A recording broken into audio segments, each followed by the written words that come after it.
they opened up a little small track in Danville called the Dixie Speedway, and they wanted to get some black drivers, and they thought they didn't know who to approach, so they went to the police department to find out what black guys had speeding records and things like that.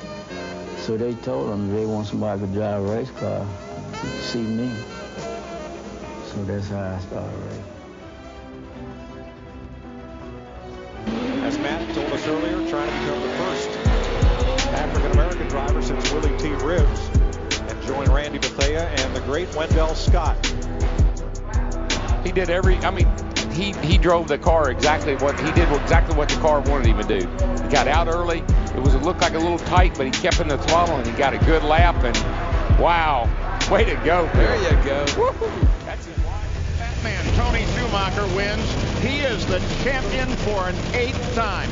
But Antron Brown, if Tony Schumacher loses, becomes the first African American to win an NHRA title. 376. Antron Brown is the top fuel champion.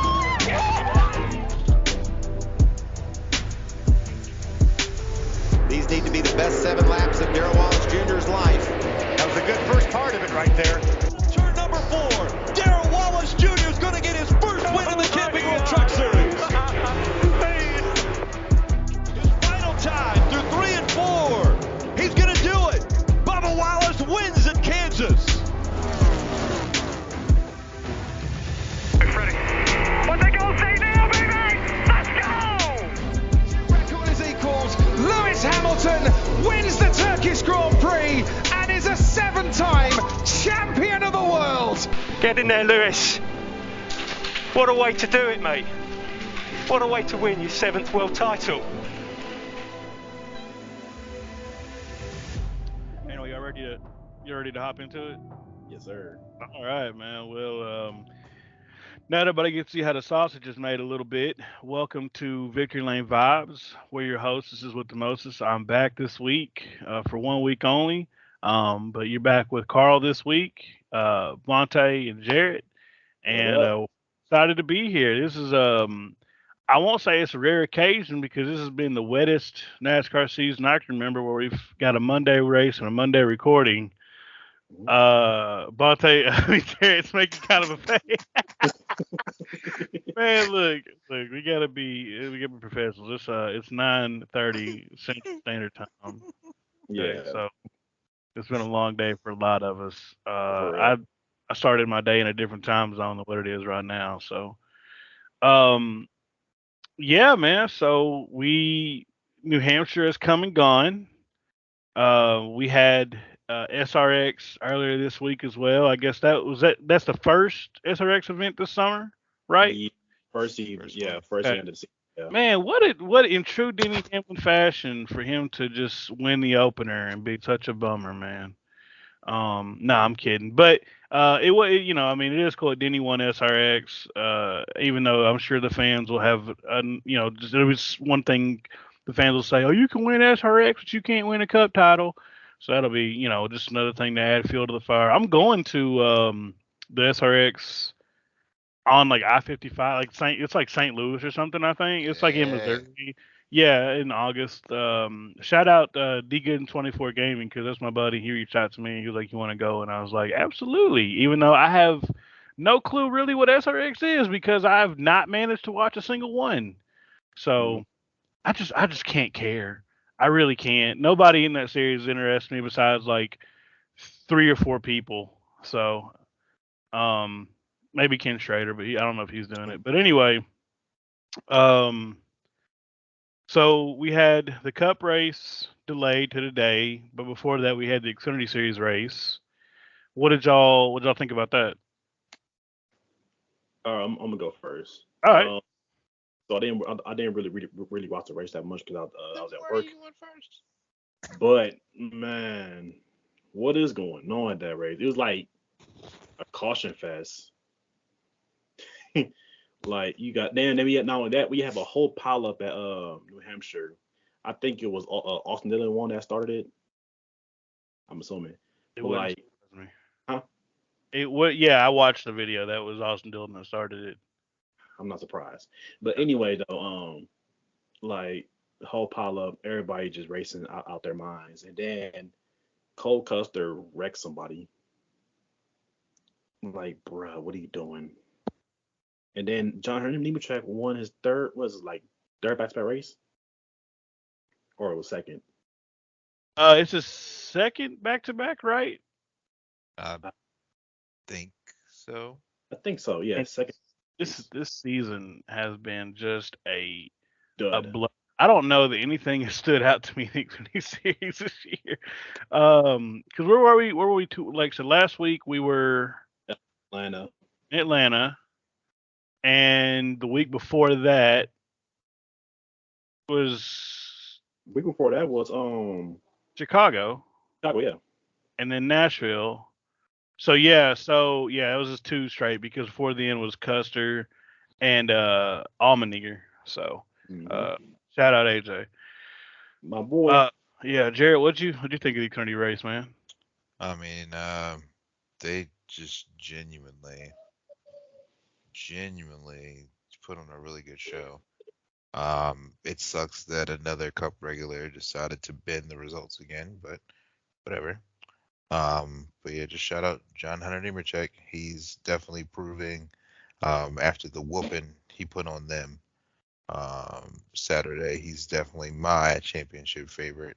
I know Austin Hill probably has something to say about that. He's the only one that seems to be able to keep pace with him. But yeah, definitely have him as my champ favorite as of right now.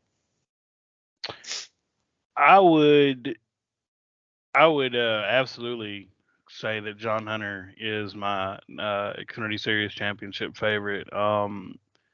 Yeah, man, just because he has really been putting in the work, and there are a lot of questions about his future. And we talked about it on, I think, one of the first episodes. I would love to see him get another shot at Cup, because the humility you have to just say, look, this deal is not for me. I need to go to a lower series and win more to prove to people that I can do this and be marketable. And then for him to go to KBM, win a bunch of races at KBM, run for the 24 team in Xfinity. That is Sam Smith's deal. Ran really good in Sam Smith's deal. And then to go to the Xfinity Series part-time with JGR, win there, full-time winning. I would be hard-pressed to say that he probably could come back. And then, when he subbed last year in the 45, sadly, put together a pretty good practice, qualifying, and couple of laps before he bended. So, I'm cool with that. But, yeah, man, the Xfinity Series is just there is just a lack of patience, maybe, discipline, consistency potentially in the lower two series, because it feels like every week we are going to overtime. They're tearing stuff up, pile ups, guys are hooking. I don't know, man. It's just, I wish we could find out what's going on to make this happen. But yeah, it's been pretty wild. But yeah, do what? We got a special guest. Yeah, we do. You're gonna be terrible running the show, man, because you can't even refuse, bro. I was trying to get through this, and then Vontae just like SpongeBob and Mrs. Puff's class. I got something to say. But in any case, we do have a special guest, our fourth, that graced us with her presence tonight. So we'll give her a chance to introduce herself and how she became a fan and all that stuff, and then we'll jump back into what she thought of the Xfinity Series race. So she can go ahead and take it from here. Hi, yes, good evening. I do apologize for running just a little bit late this evening. I had something come up at the very last second, because of course I did, but yes, my name is Danny. So yes, I have been watching NASCAR since I was a little kid. My aunt put it on. When I was like 4 years old, she was like, "Well, what do you like?" I was like, "Well, I like cars." And So she put on a NASCAR Cup race. It was actually, funny enough, it was at Michigan. Got rained out, so it was on a Monday. And so I watched that, and sort of away we went. But yeah, no, Xfinity race wasn't half bad. It's kind of just truthfully told the same thing you were already saying when I got here. Overtime is always kind of a mess. It always feels like everybody's brains kind of goes out the windows, and then everybody's using each other up, and then it's restarts breeds restarts, and it's the reason, well, frankly, why we all hate it.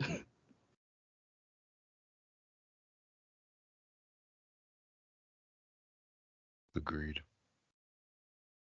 Oh, I'm sorry, Mike, but yeah, it's tough to watch. And then when you realize how much it costs to put those deals together, and the parody is going away. I don't know, man. I wish there was an answer that I had, but I don't.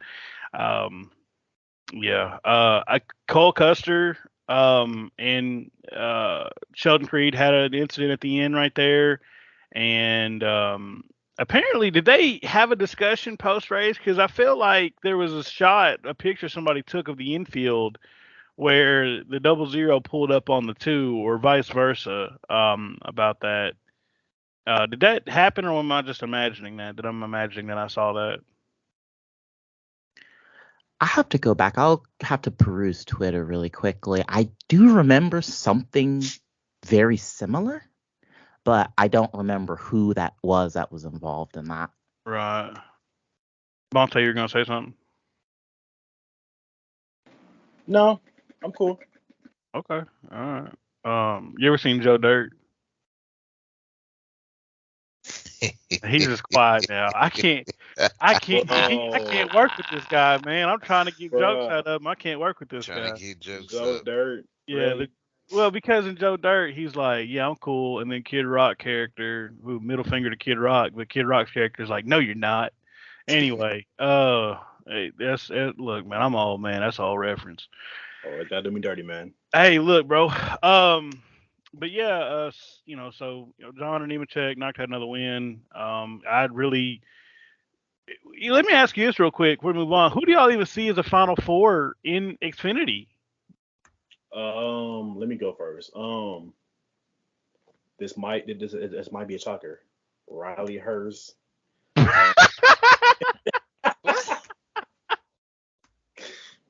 I'm sorry.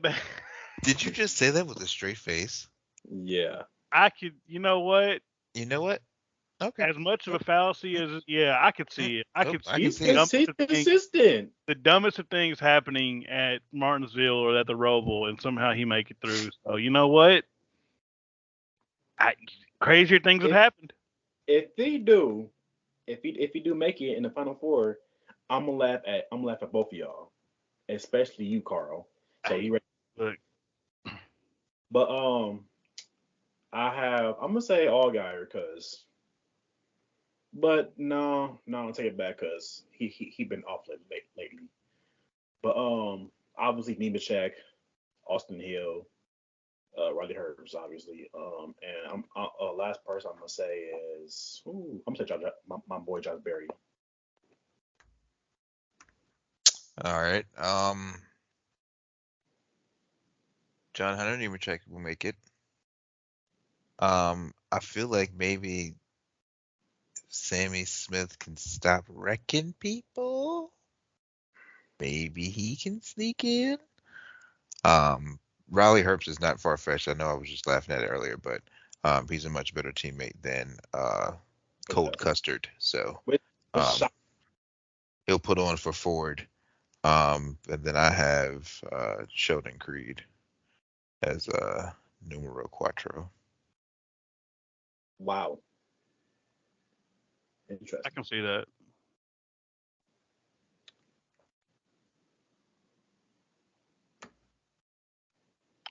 Danny? So I do. I have Creed, Nemechek, honestly Herbst. They're all very, very likely. Truth be told, actually, I'm gonna be completely honest, as unoriginal as it is, I I think Vontae is on to something with his list. 'Cause I do think that Josh Berry could make it. Hey. Does he come back? Is he able to? Can he do it? I'll tell you what. I'm gonna give you my 4, and I'll give it to him in the order where I think they'd finish with the lineup. I think Allgaier, I think, can make a late season run. I don't doubt that. Riley Herbst, Cole Custer are viable, but they are also liabilities. I just don't know that they can perform late in the season. And we shouldn't say this about Cole Custer, mind you, but we are. I don't know that he can perform in a late race must-win situation because I think back to his early truck days, man, and bro was at it. So we'll see. So I won't say either of them. I think Justin Allgaier, Josh Berry, John Hunter Nemechek, and number 1, and this might surprise some people, I think Chandler Smith can do it. Ugh. Look, I'm just. I mean, it's a good pick. It's hard. I'm about it. I like it. He's been consistent. He's been there. I mean, he's got the win. I'm sorry, cut you off, Carl. I was gonna say, I hate how you ain't wrong about that. I know he's said some questionable things for sure, but look, man, Colleague is a solid operation. Their flagship driver is not carrying the flag. Hey, we talked about Brandon Jones and Daniel Hemrick before we started, and we're not gonna get into it now. But I mean, what isn't said is already said as far as that goes. I don't think Colleague is as far off as people want to indicate. I just think you have a rookie full-time driver, and you have Daniel Hemrick. So it is what it is. But yeah, I mean, if Sammy Smith was more consistent, I would toss him in the ring. I don't think he can be consistent to hold it together. I think Chandler Smith can be level-headed enough to not be advantageous to get himself in a bad position. And I could see him pointing his way through, maybe with one win, and then in the whole chase, and then getting into the playoffs, and then getting into Phoenix and being the one to win it all. So that's interesting. But I don't know. We'll see. I'm going to come back and write this down. We'll tweet it out and see how it goes when the playoffs start. But anyway, so talking about Xfinity, let's go to the Cup Series. And I don't think anybody didn't expect Truex to be good this weekend. I don't think. But I mean, he dominated from what I listened to on the radio because I was driving during the race. What I saw in the recap, it looked like Christopher Bell was the only one that had anything for him, and obviously, until he wrecked. I just messed this race up badly. It's so bad. I'm sorry, Coach Carl. Yeah, go ahead. As of like y'all like. Carl and Jerry and Denny, y'all know I'm also a big Christopher Bell fan, and it's so frustrating how he got the pole, and we want to hold his lead, yeah, cool, but y'all keep messing him up on the pit cycles, and keep in mind he was mad about it too. Like y'all, we can't keep doing that. It's frustrating as it is. Yes, he do got the win Bristol Dirt, but we can't be more successful if y'all gonna keep messing up his race. It's frustrating, man, especially as a fan. Yeah, absolutely. I know as a part of some of the shakeups, I know that there's a little bit of bleed over in the pit crews between some of the Joe Gibbs boys and the 2311 boys. Because I'm going to be honest, Bell's race, it felt like one of those, just torrid days where, Bubba or Tyler just can't get anything done because the pit crew sells at every possibility, every opportunity. Yeah, that's what that felt like. Mm-hmm. And not only that, keep in mind this is literally one of the Christopher Bell's best track. Like his stats, like literally like in the top 3 touring series of trucks and Xfinity and Cup. was worse. His finish was worse than second. He won last year by almost. He won last year too at New Hampshire.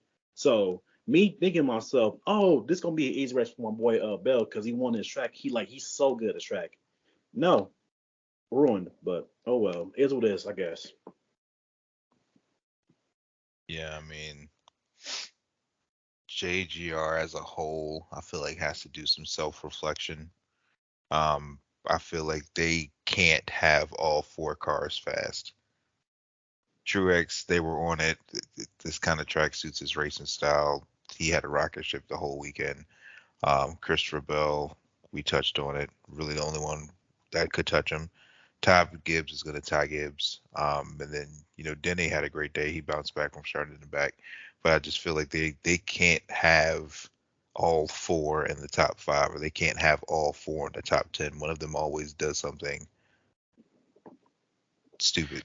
The lights get bright, they sell. All the anecdotes we like to use, but it does suck for Christopher Bell because we talked about it last week on the pod.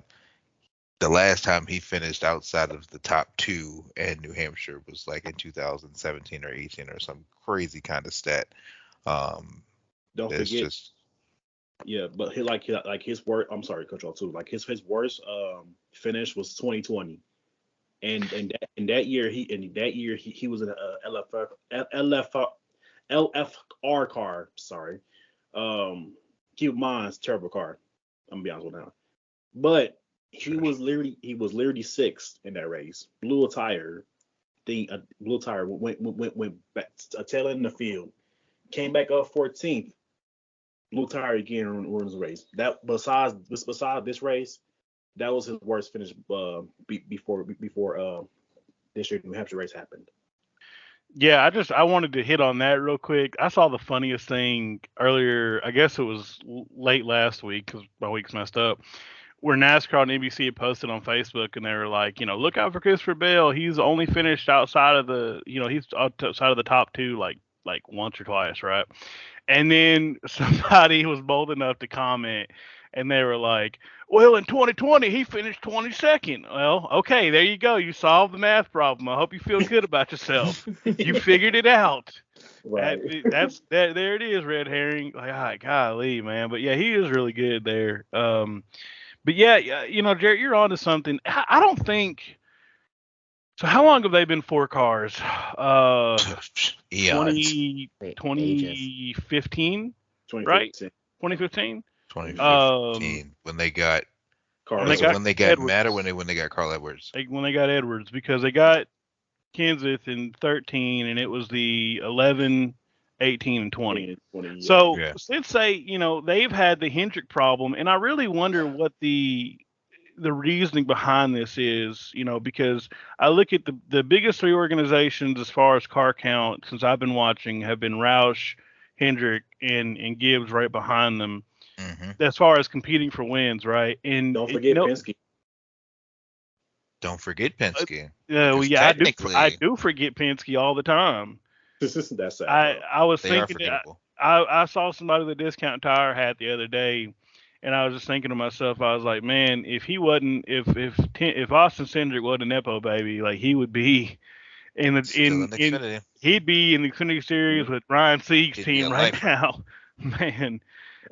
Which that's partially no fault. That's partially not his fault because he is still learning. I understand there's a learning curve with this car, and I understand Ford is just kind of behind, but but yeah, even with Penske hadn't been at 4 cars very long, though, have they? Just this year and I mean, if you count the 21, I guess for a while, but for argument's sake, I'm not gonna include them in this. But what I am saying is this: none of those organizations have ever been able to have speed all throughout that team. It feels like 3 is always a sweet spot because even when you have 4 drivers, you only have 3 that are gonna perform. I mean, and so I don't know. There's something to that, and I just always wonder. We used to call it back in the day. We used to say it was the 5 shop curse over at Hendrick because every car that was in the 5 shop, whether it was the 25 or the 88, until they swapped it around and put the 5 with the 48 which is the year that Mark Martin won all those races. I'm showing my age. Anyway, that whatever that fourth car was didn't run good. And I just wonder if it's stretching resources too thin or what. But that is really interesting. But speaking of JGR, though, Truex goes out, he wins. This is his third win of the year, right?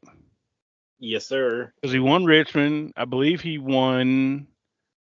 No. Didn't win? No. He won Larson. Dover. He Okay. won Dover, Sonoma. He went Dover and Sonoma. Okay, I knew Dover was one of them. For some reason I thought Richmond. So he's won 3 races this year, which I feel like has kind of not been talked about a whole lot because it's been such a Hendrick dominated year. But I would say right now, if I had to put, if they said right now, you have to pick a Final Four, there is no way in my mind Truex is not in that conversation. It may be Truex in 3 Hendrick Chevrolets, but I think he's going to be there this year. But I wonder if is his performance this year with them closing out deals, is this going to keep him? Is this going to make him resign? Or do you guys think that JGR is more interested in bringing John Hunter up? Or, I mean, what do you think happens? Because I'll be honest, initially when they did the Harvick announcement, I was like, okay, that's where Truex is going to go, right? He'll be the more senior driver over there. He has a relationship with Johnny Morris from Bass Pro Shops. That's an environment for him to succeed in and ride out his golden years in Cup before he has to step down.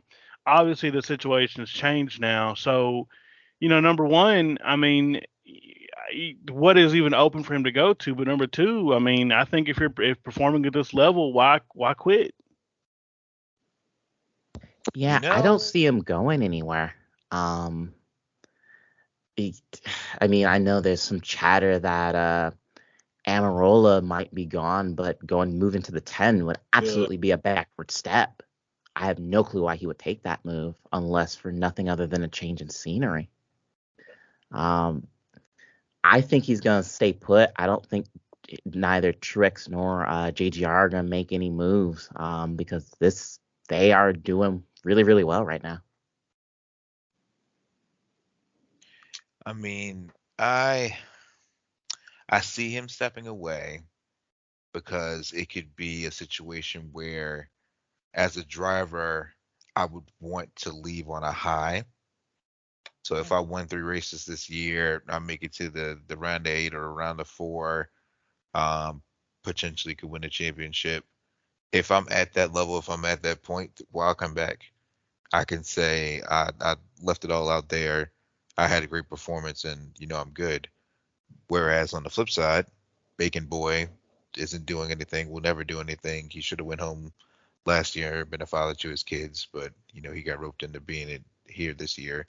And with Harvick, he's got the TV deal. He's getting TV money. He's just doing what he has to do out of his sponsorship allegations. But I definitely think if he didn't owe it to Anheuser-Busch or Hunt's Pizza, he probably would have stepped away last year too. So I'm 50-50. He can probably stay. I still kind of see him leaving. And the other, as quiet as it's kept silly season seat as well, is the 11. I don't know if y'all have noticed, but there's a lot more sponsors on that 11 car this year. Could FedEx be doing some restructuring where they begin to bow out, and as does Denny? Does Denny take the 3rd car at 2311 because Toyota still wants him to drive? Interesting. I do know from working. I'm sorry, Bonde. Did you want to go? No, you go ahead, man. So I do know from working in logistics that FedEx is definitely trying to get their books right. Not to say that they're hurting or bleeding, but just the roadmap of road commerce right now and freight commerce is changing drastically, and a lot of companies are having to adapt. and cut spending and X, Y, and Z. So I can fully understand why FedEx has pulled back and why that they're kind of the question mark hanging over Denny Hamlin for next year. As far as Denny leaving, I mean, in my eyes, after what we saw last year, I would not put it past Gibbs to have the roadmap of we are going to have Ty Gibbs, John Hunter Nemechek, Sammy Smith, and Christopher Bell. That's going to be our lineup. We're going to get our youth movement back. We're going to build another empire, right? Because going so far, I mean, like I said, they haven't had anybody retire from that team. But my thing about Denny is what's so curious to me. You talk about Jared Toyota wanting him to race. It is July. We're almost in August. The season ends in November. I think the number they've said roughly to sponsor a Cup car at that level for a full year is around, I think, like $15 million or something like that. And it probably is more than that. Where is Denny Hamlin going to find $15 million to fund himself in the third car if he loses FedEx at his own team?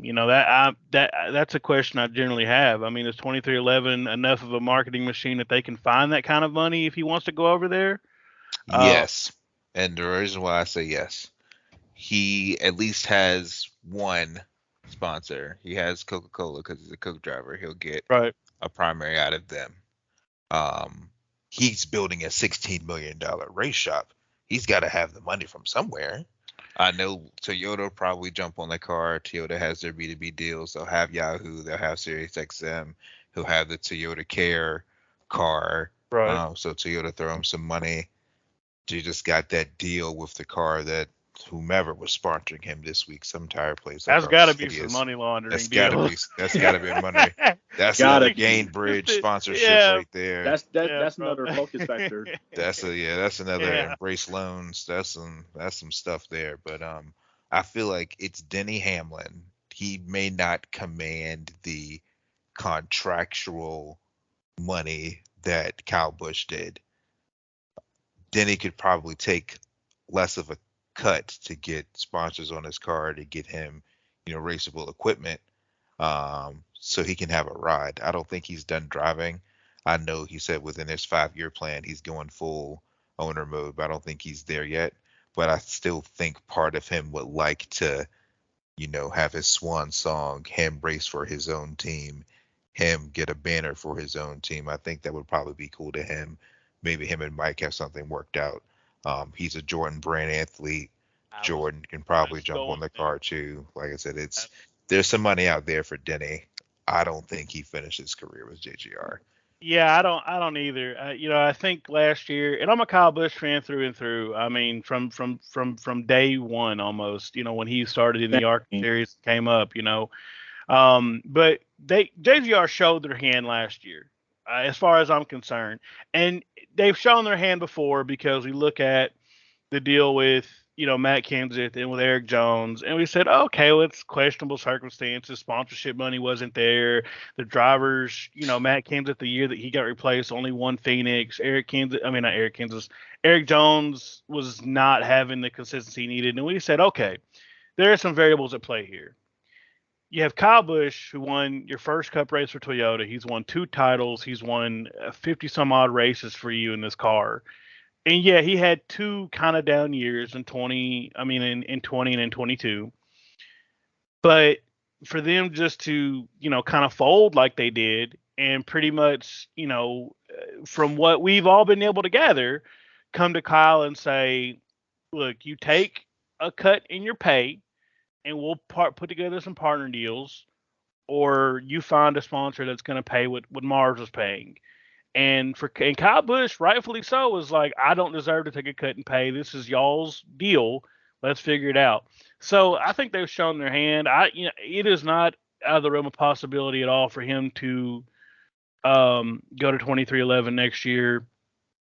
I wouldn't be surprised if the Jordan brand takes the opportunity and says, look, we have an in-house car now. We have a car with a driver with no other obligations. They can put together a brand deal, a package deal, season, if they want to. I believe that is a huge untapped market for that brand. And I could see that absolutely. So, Jared, thank you for putting that in perspective, because I was wondering that, we've talked about it all year, and I'm just like, man, what kind of brand is gonna bring, FedEx money to Denny Hamlin? But I could see it putting together. I mean, Coke's there, Toyota's there, Sirius XM. Like I said, it wouldn't surprise me if McDonald's, because they kind of have a deal with Coke a little bit. I could see that. I mean, so it'll be interesting for sure. Here's the other part to that. If I worked at 2311 and the boss was coming to drive, I'd be sweating bullets. I couldn't sleep. I couldn't eat, because the way that they've let those two drivers down this year. And yeah. You talking about having to get your act together. Lord. I'm saying, man, I would be man, I'd be in a dojo getting my mojo together, because, buddy, I'm gonna tell you something. Denny, from how clear cut he has been, I don't think he's very nice in team meetings. I don't think he beats around the bush, and I think that probably some unpleasant things are probably getting said. By the way, the fact that he has to dance around, he talked to Parkers this week, and he had to dance around the fact that the team is letting both of our drivers down, and which, in a way, I kind of wish he would have said, yeah, it's not on the drivers, but he didn't. Whatever, cool.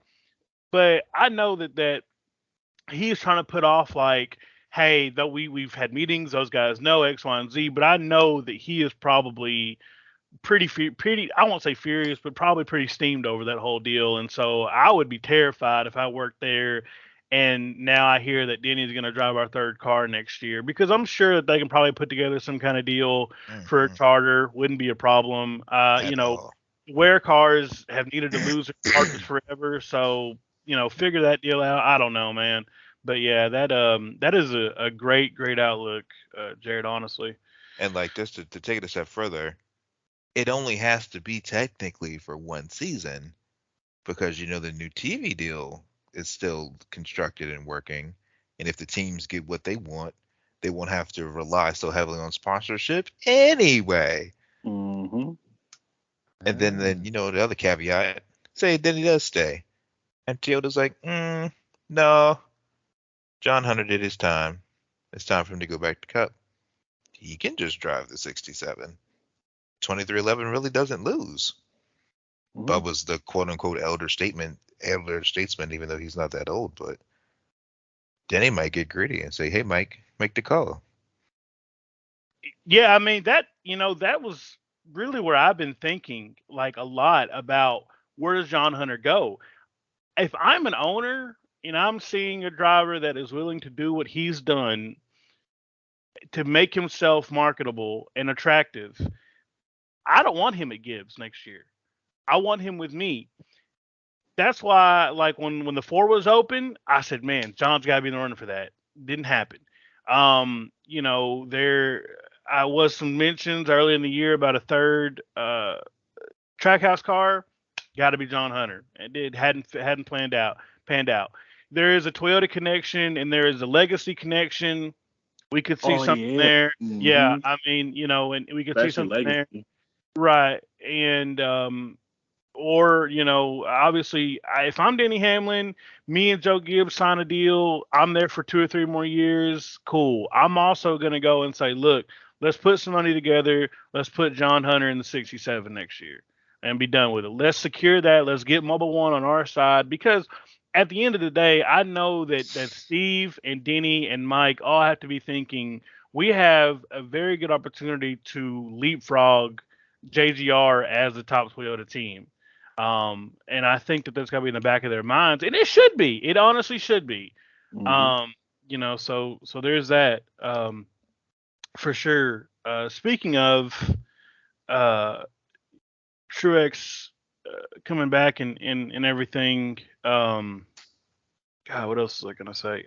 Speaking of 2311, they let Bubba shine today, and he, from reading comments and listening to the radio and reading tweets, Obviously, it was not a flawless race by any stretch of the imagination, but they minimized mistakes the best they could, made some good calls up top, didn't really handicap him, and he was able to ride around in the top 10 for most of the day, and kind of overcome some issues because he said that, the screen, the dash went out, and they were having issues with that. I know they had a slow pit stop up first, so it is a relief to get through one race and not have the sky fall out the bottom fall out from underneath you. Because man, it's like I said last week. If the 23 it didn't have bad luck, they'd have no luck at all. I mean, and it's just I look at last year, and now I'm looking at this year as like the year that could have been, because it's like how many times have we been in a situation where if they can finish the race with no mistakes, they can be in contention, and how many times has that not happened? Almost every single one of them. So big relief on that front. Yeah, top 10. Now, not for him, and for obviously Tyler Reddick as well, but like for Bubba wise, yeah, had a really good car. Even though he was having like a little brake check issues, and was that hyping out to I don't know, but his dash went out and stuff like y'all said. But like top 10, eighth too, and not only that, he's actually back in the playoff contention too, and 15th. Just keep it up, man. Yeah, perseverance is definitely the word of the weekend for the 23XI team. Bubba talked cash in his interviews this weekend. Oh yeah, he won't play. He talked cash, and he had a couple fumbles on pit road. He didn't care. He was locked in. He bounced back. And we've said it every week, or I've said it when we get to our portion about Bubba and 23XI. He is not the issue. When he is the issue, he fixes it. He does what he needs to do on restarts to gain positions, and he comes out with a quality finish in the points. I'd give today's race, I'd give it a B-. Yeah. I'm still mad at Booty, but Bubba made the best of it. It's the first top 10 for both cars since the 600, which is outlandish to say. Goodness gracious, right? You are two Toyota drivers. What are you doing? Anyway, yeah. I hope Denny still spazzed tomorrow. I hope he still spazzes in the performance meeting. I hope Bubba spazzes again in the meeting tomorrow. Just because you can't let up. You can't have your driver locked in and have the team waffling around, or have the crew chief, I don't want to touch the car. What do you mean you want to go back on the previous adjustment? Like, I don't need that. It's July 17th, and there's 6 races left until we cash in checks in Daytona. And I'd like for us to not have to worry about Daytona. We need to get in, we need to get it done, and just be over with, so we can get the sales set for the round of 16. So, Danny, what you think? Yeah, absolutely. I'm certainly happy that their 23XI had a good day today. They finished where they started, because they qualified P6, P8, Tyler, Bubba, and that was where they finished. And truth be told, after the absolutely torrid summer that we've had, that's really, truth be told, at this point, that's kind of the best you can hope for. Bubba is back above the cut line now, of course. The cut line that has tightened up significantly. I think, what is it, 3 points difference between being in and out right now? Yeah, I mean, yeah. Yeah, so that's not great. But, we're coming up to a round of tracks where, Bubba's strong, so we can continue to rattle off, top 10s, maybe get some top 5s in there, and it'll build that cushion back a little bit. Yeah, Bubba and Tyler both battled through issue, because Tyler, I think it was the end of stage 1, got busted speeding. Speaking of which, was he too fast entering or exiting? Might have been leaving. Okay, because I didn't catch that. But, he came from the back, fought his way through. Yeah, Bubba had some issues with brakes and then the dashboard. I know he was slid through his pit stall a couple of times.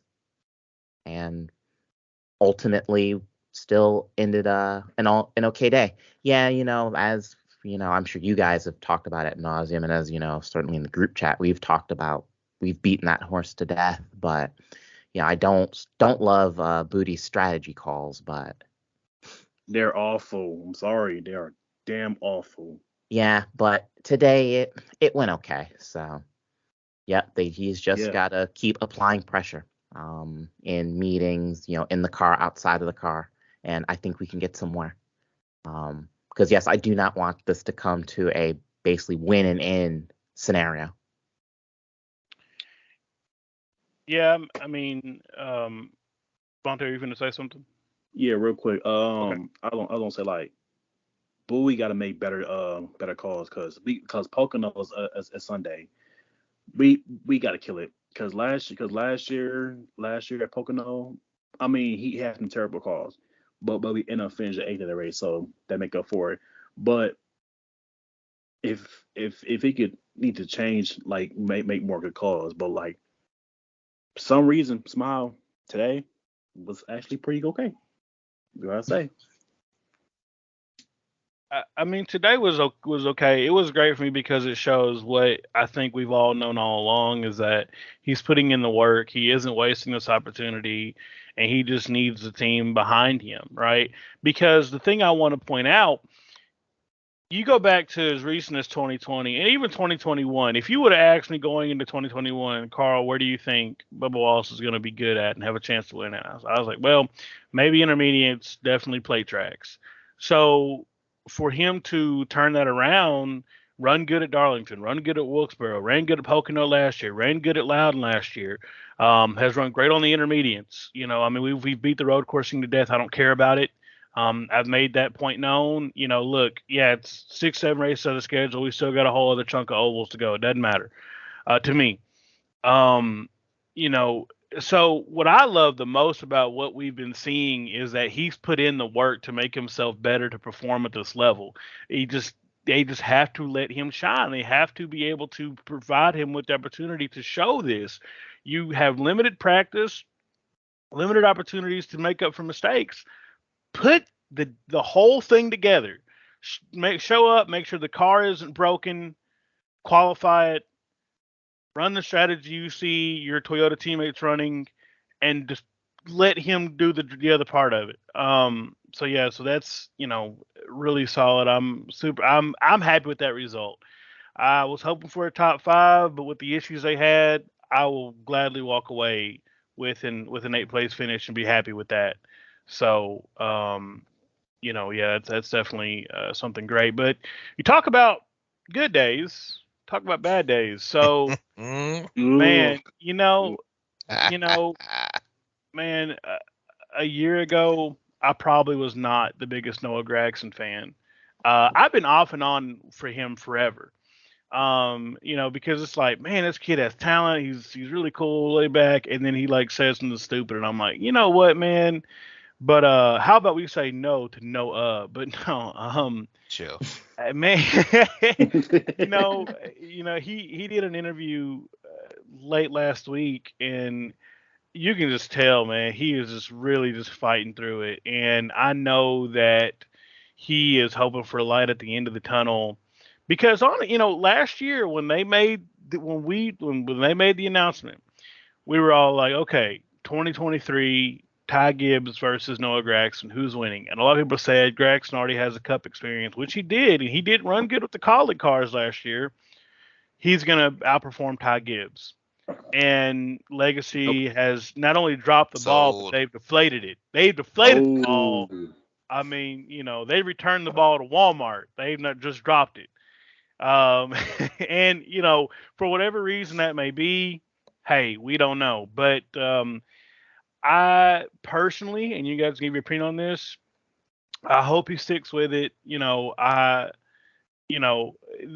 Ark of going from, Noah's Ark of going from winning every week, being this cocky guy with the, what's that deal called when your hair is down there low in the back, mullet? I got one of those. Being the cocky guy. Yeah, because I'm mixed, so my hair goes like down like to like the bottom of my neck when it grows out. Oh yeah, dude, it's crazy. And um, and so he's just cocky kid, mullet, everything, shotgun and beers, winning every week.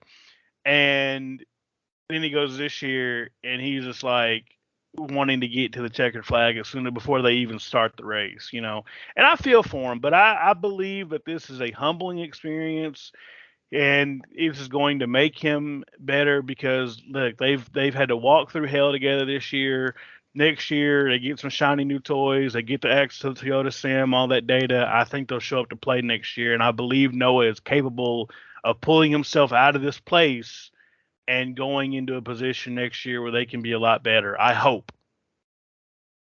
It's just trash.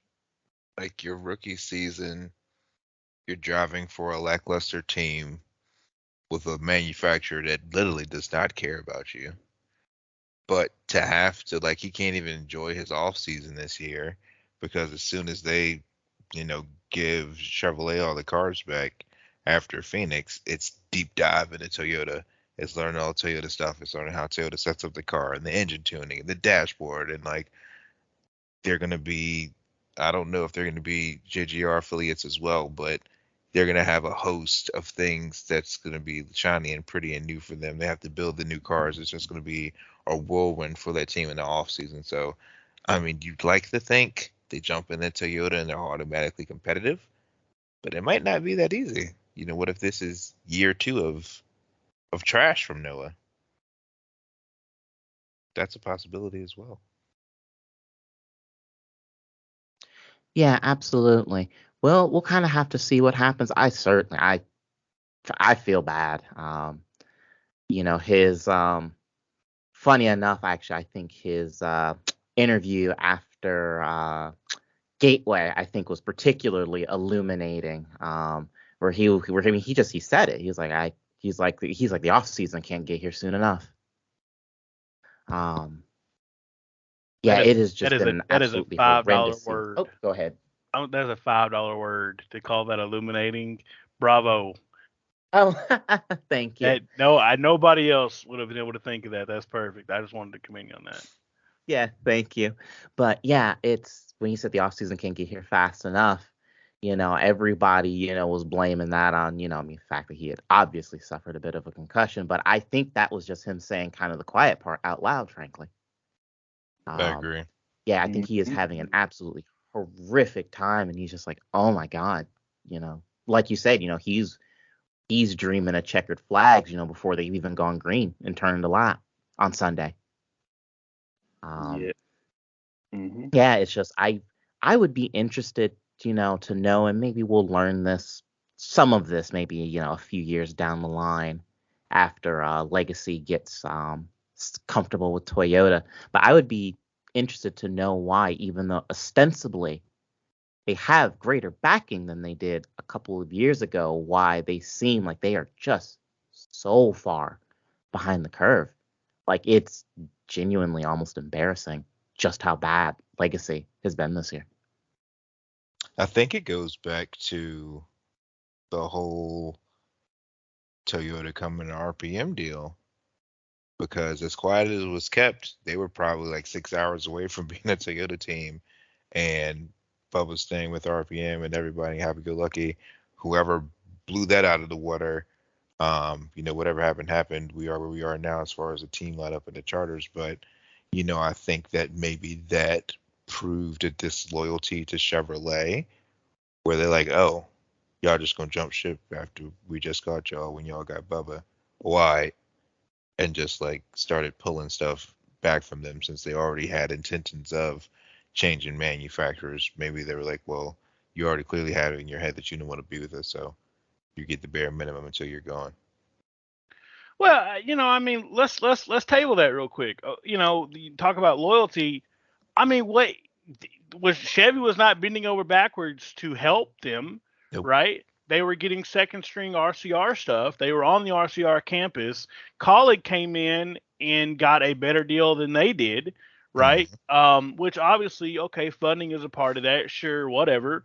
But I mean, if that's from Chevy's standpoint, if we're speaking hypothetically, that is a stool with three legs, buddy. Because let me tell you, what have you done for me lately? If I'm, and I fully understand Jimmy Johnson's standpoint, because if I'm Jimmy Johnson and I'm looking at, we have this new platform, and I have a manufacturer that is offering me tier one access.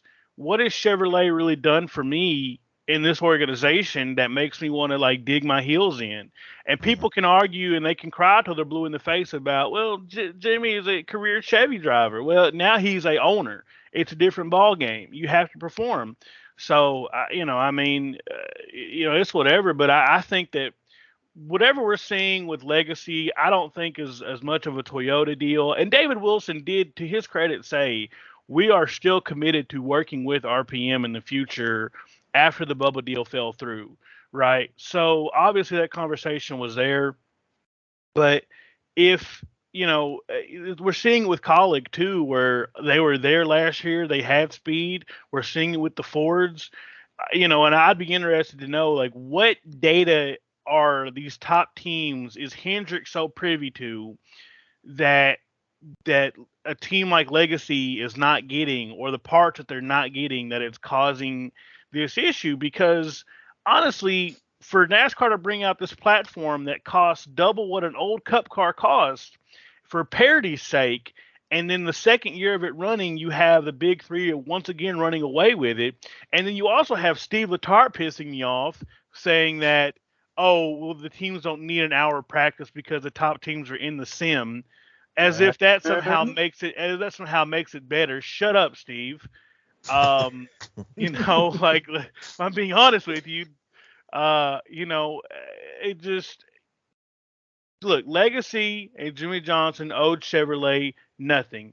Chevrolet maybe turning the favor, I don't know, but it is unfortunate, and I hate it for them. Like I said, I hate it for Legacy. Everybody's they say, well, they look bad or whatever, but I'm ready for next year just the same way that Noah is, because I really thought going into this year that they were going to be in a really good spot. Eric Jones won that race last year. Focus Factor fell off the face of the earth like we all said they were going to. So they're kind of operating out of the pockets of the owner group and whatever partners they can put together. So I don't know. I hope next year brings a new horizon. There is an individual that hovers around certain Facebook groups and on social media that is a part of that deal that has, hinted at they're working on big things. And I hope that individual's right. And yeah, I mean, that's all there is to it as far as I have anything to say about it. So, Noah ready for this season to end, and his whole season has been flabbergasted. Oh, I know. Flabbergasted. What else? Preposterous. like the man, like, Jesus. Then all of that, he just crashed today. Hard lick. Glad he's all right though, because after what happened worldwide technology, when we got that concussion, that helped either. But like, I know he's ready for next year, even though they're going to Toyota. So looking forward to that. Yeah. Right. So we talked about a lot of we covered a lot from this past weekend.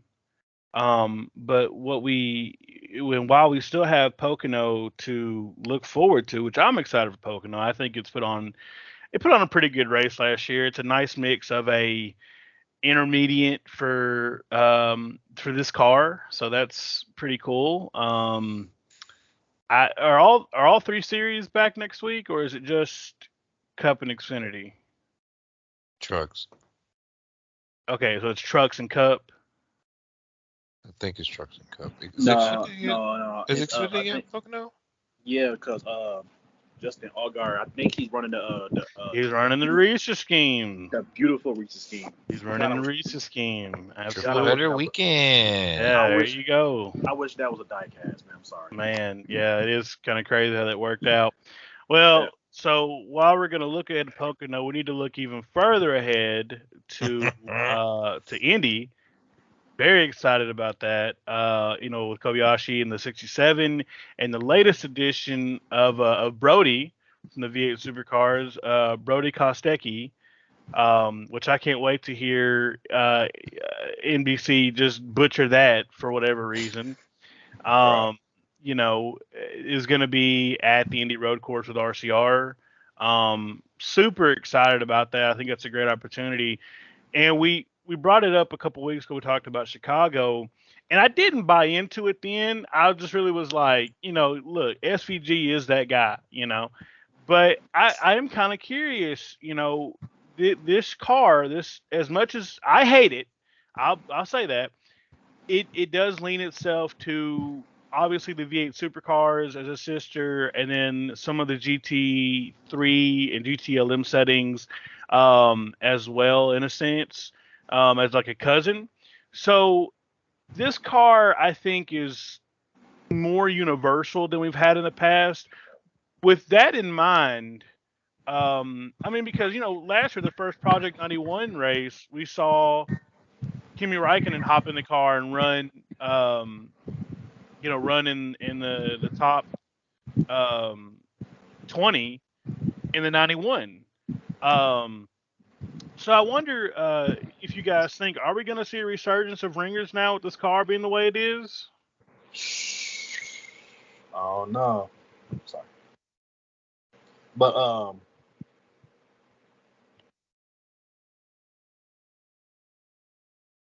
What were you saying about that? My bad. No, you get background noises. But just keep going. All right, what I'm trying to say is like probably because you still got what's his name? Because he also drive 2011 racing. Because he drive for he's gonna be there for Indy as well. What's his name? Talking about for the 67? Yes. Oh, I'm gonna butcher his first. Jared, please. I'm gonna butcher his first name. Hold on. Looking him up. Danny probably knows. Kamui? Yeah, Kobayashi? there we go. I really It wanted to is. say Kamui, but I was like, that probably ain't right. I think I'm from the South, so you be all right. Yeah, I look, bro. It's like Hank Hill. It was like Kamui Kobayashi, and I was like, so are you Chinese or Japanese? No, that's terrible. But oh Lord. yeah, no, let me not say that. But anyway, continue. But I know that because he's a legend. And, yeah, he was really good at Sauber. Yeah. So him and both of them going for sure gonna be doing well. It's just like how Shane Van Gisbergen did at Chicago. I'm not surprised to see if one of those who drive wins at Indy Road Course because they are darn good and legends too. So yeah.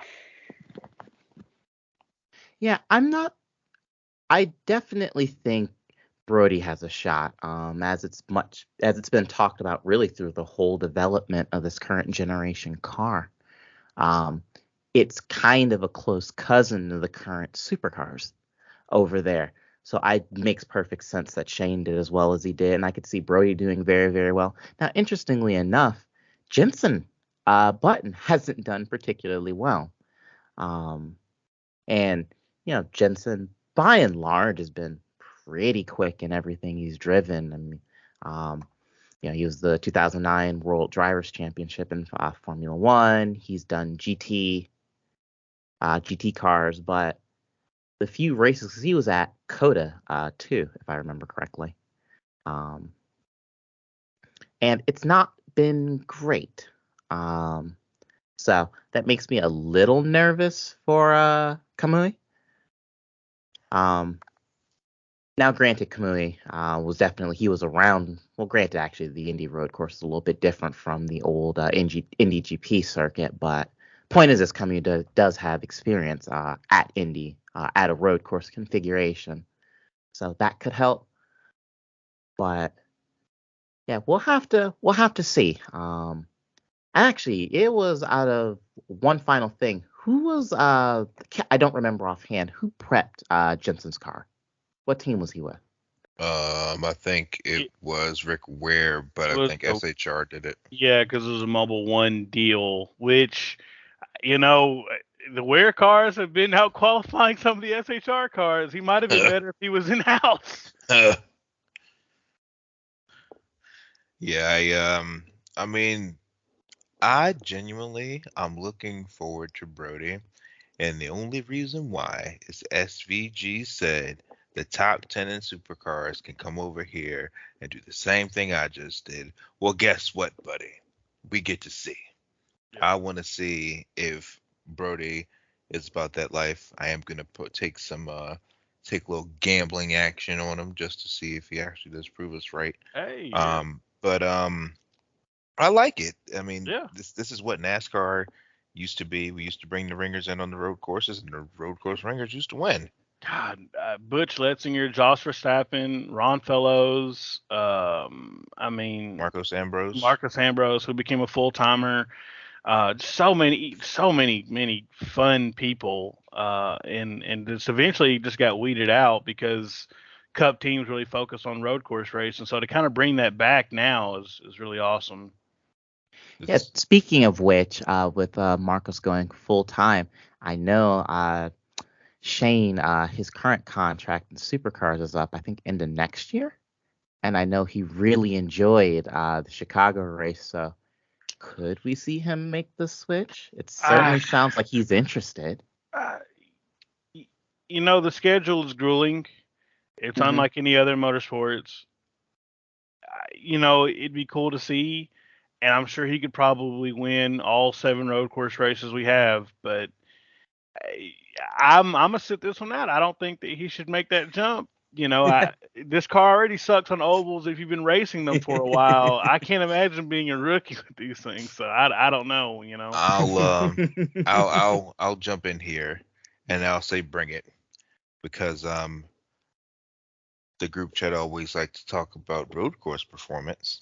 If you win all the road course races, think you can gain enough points to be in the round of 4. If you win 7, win 5 out of 7, win 4 out of 7. You win 4 races, you're pretty much locked for at least a round of 8. Come on down.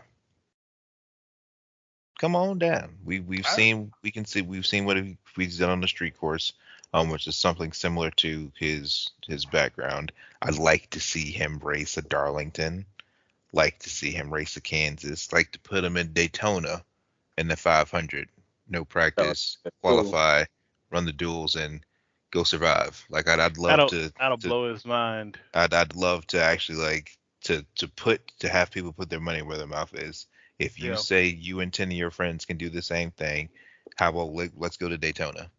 Well, I think they were talking in the perspective of running that car at a track like this. But hey, let's see it. But those memes where it's like, what would happen if you gave Sprite to like a 18th century child? It'd be like that for like him to go run a plate race with these guys. Yeah, those memes on Twitter, and it's like, what would happen if you gave a child from like the 1920s like a Red Bull, or like you showed them, you played them a rap song. Like that's what I feel like would be the outcome with SVG at a plate race, because I mean that's a whole nother level of mental. So there's that. But yeah, I mean, come on. I mean, it's a great storyline. People are watching. Why not do it? Let's put the money together, show up. I just hope that NASCAR does a better job at marketing this, instead of it being it's the Chase Elliott show featuring the rest of them. If you have people who aren't normally in your sport on a week-to-week basis, that should be your headline. That should be your commercial. Yeah. That should be your T-shirts. That should be your marketing. If you want to gain a bigger audience, if you want to grow international, highlight the international, non-regular people joining the race. Yeah, you say that, and I mean, it was SVG showing up for Chicago, right? That was a massive marketing moment, as a massive exposure moment that they did not really talk about until the cars hit the track. I feel like they did a lot for Montoya and Ambrose when they should, specifically Montoya. Mm-hmm. They could have done a lot more. We could have had shirts. We could have had promos. We could have, they kind of gritted their teeth on that. And I think that they probably owe Justin Marks a little bit of an apology for that deal, because I don't think that they thought it'd be an underwhelming deal. But, you know, uh, yeah, but God, I forgot what I was going to say. Anyway, like I said, I'm excited to see what the future holds for that deal, and we'll just see how that grows. Honestly. Yeah, absolutely. Hopefully, like I said, hopefully we see him at the very least return, even if it's not in any sort of permanent, full-time capacity. And yeah, we need to tone it down on the chase a little bit. I think like any reasonable human being, That's what it was. Yeah, Continue. I know what I was going to say now. Yeah, when he was gone, it was, certainly seemed like for ratings, it was a bit of a bummer. And I mean, well, frankly, dude hurt himself. That sucks. But it's, yes, the season has very much become sort of the chase show, which is, of course, hugely ironic given that he hasn't been driving particularly well, which is, I know that's not exactly today's show, but I definitely think that's something to dig into at some point. Why not? And B, the one big exposure moment he did have was because he got suspended for hooking Denny. But yeah, so look, I try not to be the guy that's like NASCAR's golden boy, but sometimes there are moments that make you question some things. I'm gonna tell you something right now. There is, I think, no bigger question to how marketable Chase is for the entire sport. You go back to Chicago. You have Justin Haley, who finishes second in SVG. They have a little bit of a battle. Justin Haley, he battles, like I said, just really get down to the nitty-gritty to the end. It's a great story. It is a wonderful story. Even though he finishes second, a great story. And then I turn around and I get an email from Lionel 5 days later to pre-order the Chase Elliott race version diecast. And I'm thinking for Chicago that he finished third in. And I'm thinking to myself, now you have an entire line of cars you're trying to sell called Checkers or Wreckers. There is a really good story behind Justin Haley finishing second to SVG, considering the season they've had, that colleagues had, everything. And instead, it's Chase that gets it. And I'm just like, you know what? There's no defending that. And also, let me say this too. Every first event we've had in the last couple of years, they've made a Chase diecast for it. As a matter of fact, he got a race version of last year's Bristol Dirt Race and this year's. And this year too. No, did he get one for this year? Yeah. So he got one for all 3 years. That's so funny. Wait, no. Did he race this year? Bristol Dirt? I can't remember. Oh no, he did. I'm sorry, Barry was there. Whoops, back up. Yeah. Never mind. But he got one for that and some other stuff. So, but anyway, man. But I was gonna say something about that. Even Brad got one, which is cool and all. I don't mind it. I don't mind it, but like I'm just saying, like, do other drivers, because you're doing Chase Elliott all the time. Like, I could understand Chase got a lot of fans, and that's okay.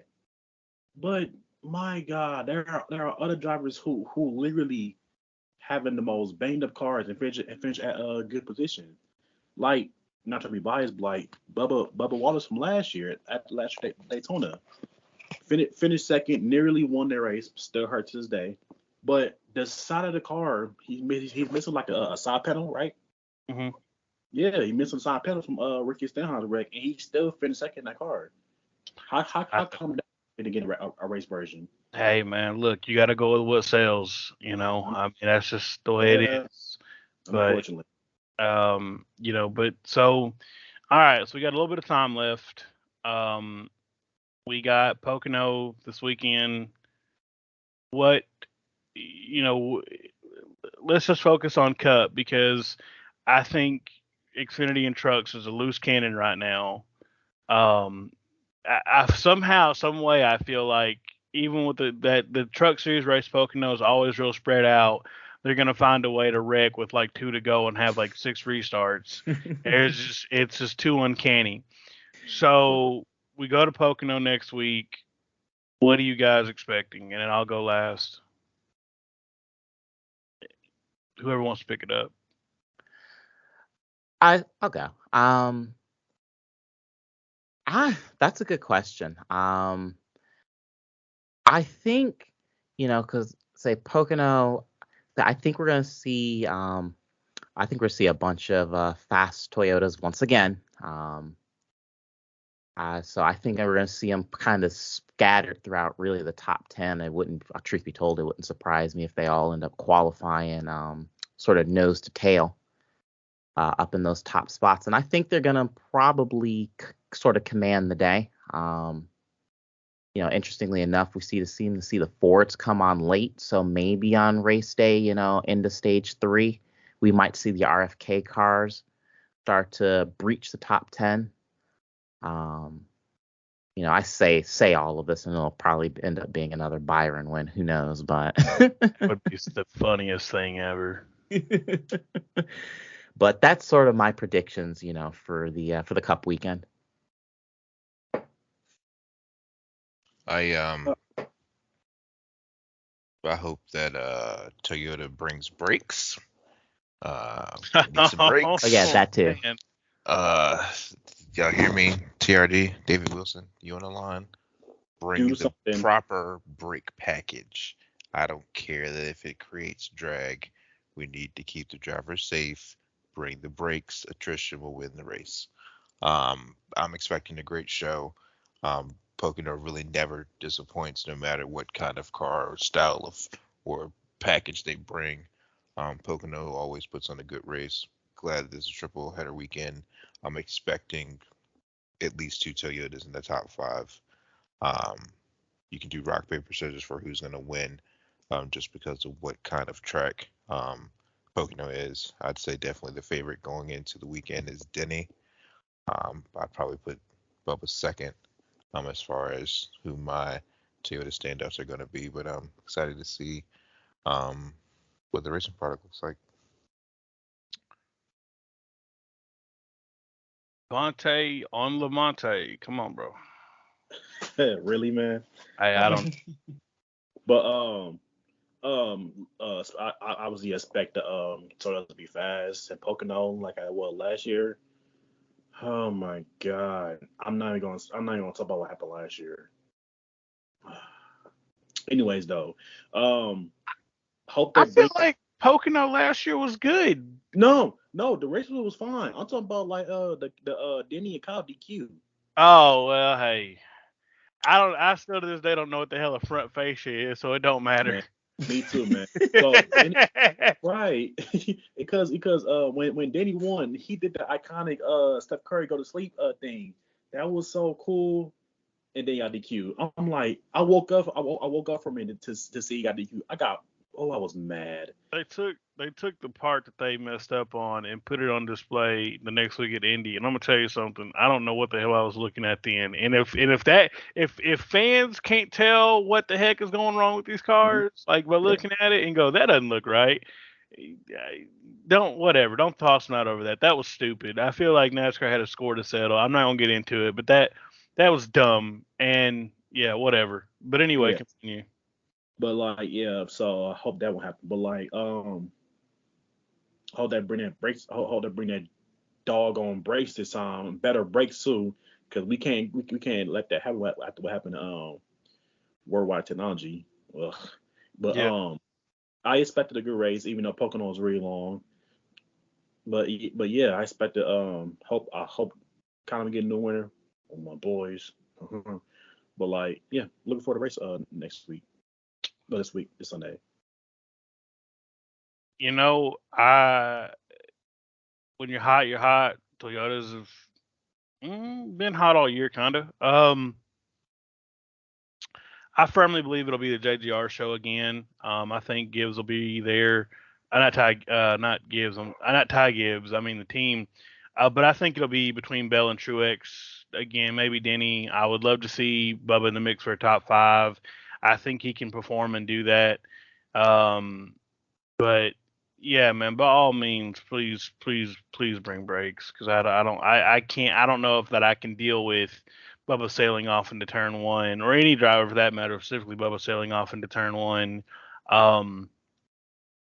and running into the turn 1 wall there, and then the fan reaction. So yeah, I'm excited about next week. I think Pocono is one of those tracks that it has so many different elements that you can't mess up racing there with the car like this. So that'll be really cool. I think there is a small chance that the Fords maybe have picked up something, and that RFK, I don't know, man. I feel like RFK might sneak one away here in the next couple of weeks. I'm kind of worried that Brad's going to win Michigan, and I'm going to be really mad about that, because I feel like that's the best shot Bubba's got at winning a regular race right now. But we'll see. Any other closeouts, thoughts, feelings, outbursts? I'd like to hear the story as to why Michael McDowell and Ryan Preece were almost at fisticuffs and nobody talked about it. Apparently, fighting only gets brought up if you have a bowl cut or if you wear DoorDash. But I'd like to see why they were at their wits' end at the end of the race. Apparently, that's all the real story. Michael McDowell, quote unquote, ruined Ryan Preece's day. Ryan Preece can't even ruin Ryan Preece's day because he never runs well enough where he has to feel bad about it. But yeah, that's the only thing I got on my mind. Yeah, you actually, Carl, you bringing up the RFK cars is interesting. I wonder if they figured out something that some of the other Ford teams haven't, because they have been kind of dark horses for top 5s. And even potentially wins here, because I thought for sure that Brad was going to end up winning last week. Before the rain came down, RFK seems to have figured something out that the other 4 teams haven't, and I'm curious if we'll learn at any point what exactly that is, or if the other teams, I guess more accurately, will figure it out, because it's wild to watch little RFK currently consistently running a bit better than Penske.